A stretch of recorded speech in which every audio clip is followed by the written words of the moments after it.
Gatavojoties revolūcijai zobārstniecībā, Japāņu zinātnieki ir paveikuši neiedomājamo, izveidojuši preparātu TRG035, kas spēj atjaunot jaunus zobus. Aizmirstiet par dārgiem sāpīgiem implantiem un sarežģītām operācijām. Viss noslēpums slēpjas mūsos pašos. Izrādās, mūsu žokļos slēpjas rezerves komplekts, trešais zobu dzimumu šūnu kopums, ko dabas spēki ir prātīgi paslēpuši. Parasti šie denti paliek miega stāvoklī, jo tos bloķē īpašs proteīns USAG1.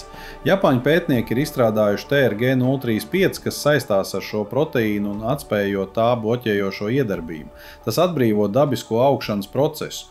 Preparāts jau ir parādījis pārsteidzošu efektivitāti. Eksperimentos ar pelēm tikai viena injekcija ļāva izaugt pilnvērtīgam veselīgam zobam 70% gadījumu. Tagad tas vairs nav tikai fantāzija, bet realitāte, kas tiek klīniski testēta uz cilvēkiem. Dalībnieki, kuri zaudējuši zobu pirms gadiem, jau novēro pirmās pazīmes, kas liecina par zobu sākuma aktivizēšanos. Titānveidu skrūves vietā žoklī pietiks ar vienu injekciju, lai jūsu organisms pats izaudzētu jaunu dabisku zobu.